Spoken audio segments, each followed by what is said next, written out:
গ্রামীণ ঐতিহ্যের হরেক রকমের দোকান বসেছে মেলায়। সময়ের সাথে হারিয়ে যাওয়া অনেক জিনিসপত্রের দেখা মিলছে এসব দোকানে। এই যেমন হাতে ভাজা মুড়ি, চিড়া, খেলনা, বাতাসা।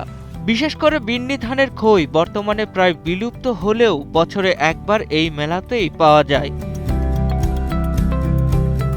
ভারত বাংলাদেশ সীমান্ত ঘেঁষা গ্রাম চেঙ্গি। হাজং অধ্যুষিত এই গ্রামে প্রতি বছর দোল পূর্ণিমাকে ঘিরে বসে ঐতিহ্যবাহী গ্রামীণ মেলা। ১৮১ বছর বয়সের পুরনো এই মেলায় দূর দূরান্ত থেকে শিশু কিশোর, তরুণ তরুণী সহ সব বয়সী মানুষের ঢল নামে। এই বাচ্চাদের নিয়ে আসি, তারা যা চাই বায়না করে আমাদের কাছে আমরা দেই। এখানে আমরা প্রতি বছরই আসি, খুব ভালো লাগে। আমি এখানে আসছি, আমার আজকে অনেক ভালো লাগতেছে অনেক। আজকে আমি এখানে ফার্স্ট আসছি। আজকে আমার এই যে আমার বাবা আসছে, আমার মা আসছে, আমার ভাই আসছে, আর কি অনেক ভালো লাগতেছে। আমি ছোট থেকে এখানে আসি, কিন্তু যতটুক আসতেছি প্রতি বছর আরো অনেক উন্নত ভালো লাগতেছে। সীমান্তবর্তী কলমাকান্দা উপজেলার লেঙ্গুরা ইউনিয়ন।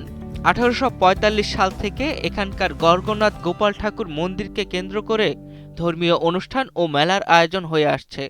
প্রতি বছরের মতো এবারও সেই আয়োজন ঘিরে জমে উঠেছে প্রাণের উৎসব। ক্রেতাদের আনাগোনায় দোকানিদের বিক্রিও হচ্ছে বেশ ভালো। আমাদের এই মেলাতে বিশেষ করে প্রচুর পরিমাণে মানুষ হয়, মানুষ আসে, দেখে, কেনাকাটা করে, কারণ এগুলা আপনার সবসময় পাওয়া যায় না। বছর একবারই আমরা এই মেলাতে পাওয়া যায় এবং মানুষ অনেক আনন্দের সাথে এগুলা কিনতে আসে। আর মেলা হইলে বিক্রি করি, মোটামুটি ভালোই আছে কিনা। মেলায় দেখা মিলছে নাগরদোলা, নৌকার আদলে তৈরি দোলনা, শিশুদের খেলনা সামগ্রী, প্রসাধনী সহ নিত্য প্রয়োজনীয় নানা পণ্য। তবে সবচেয়ে মন্দা মাটির তৈরি জিনিসপত্রের। প্লাস্টিক পণ্যের কারণে আগের মতো মাটির সামগ্রীর চাহিদা নেই। তবুও পৈতৃক এই পেশা আঁকড়ে ধরে রেখেছেন অনেক কারিগর। পুরুষদের পাশাপাশি নারীরাও মেলায় দোকান সাজিয়ে বসেছেন। দেশের মানুষকে প্রতিদিন সুরক্ষিত রাখার প্রত্যয় নিয়ে সেফটি কেবলস সহ এলো সেফ সিলিং ফ্যান। গ্রামে মাথাত করে লইয়া ফাড়ায় ফাড়ায় যায়। এখন বইছি তো হয়েছি, আজ গুড়ন থেকে বইয়া থেকে ব্যবসা করি তো লাভ হইব। আমরা এত মাটি কম চলে, প্লাস্টিকের জোগাড় বেড়ে গেছে, আমরা প্লাস্টিকের জোগাড় নাই, মাটি কম নেই, এই জন্য বেশি কম। শহর থেকে দূরে এই গ্রামীণ মেলাতেই কেবল মাটির তৈরি জিনিসপত্রের দেখা মেলে। সেজন্য এখনো অনেকে বিশেষভাবে মেলায় আসেন এসব সামগ্রী কিনতে। এখানে আসার উদ্দেশ্য হচ্ছে আপনার মাটির পুতুল আছে, যেমন ব্যাংক আছে, ঠিক আছে, মূর্তির কিছু ছবি আছে, এগুলা পরিবারে মিলে আমরা কেনাকাটা করতেছি। মাটির জিনিস যেগুলো আছে, মাটির ব্যাংক আছে, পুতুল আছে, ঠিক আছে, যা আমাদের বাংলাদেশে এগুলো বিলুপ্ত হয়ে যাচ্ছে আস্তে আস্তে। আয়োজকরা জানান এবছর মেলার ১৮১ বছর পূর্ণ হয়েছে। হাজং সম্প্রদায়ের উদ্যোগে শুরু হলেও এ মেলায় হিন্দু, মুসলিম সহ নানা ধর্ম ও সম্প্রদায়ের মানুষের স্বতঃস্ফূর্ত অংশগ্রহণ থাকে। এবারও তার ব্যতিক্রম হয়নি। একটা ঐতিহ্য আছে এখানে, হাজং সম্প্রদায়ের, শুধু হাজং সম্প্রদায়ের যে ধর্মীয় অনুষ্ঠানকে কেন্দ্র করেই এই মেলাটা হয়।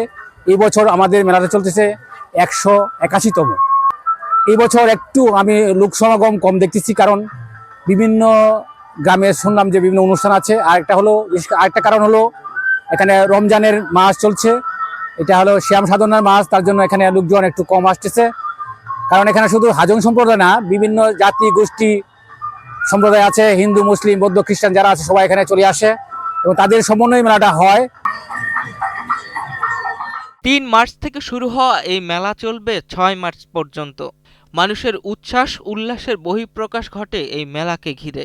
ধর্ম, বর্ণ, সম্প্রদায়ের ঊর্ধ্বে উঠে সম্প্রীতির বন্ধন গড়ে তোলে চেঙ্গি মেলা, যা শত বছরের ঐতিহ্যের এক অনন্য মহাসম্মেলন।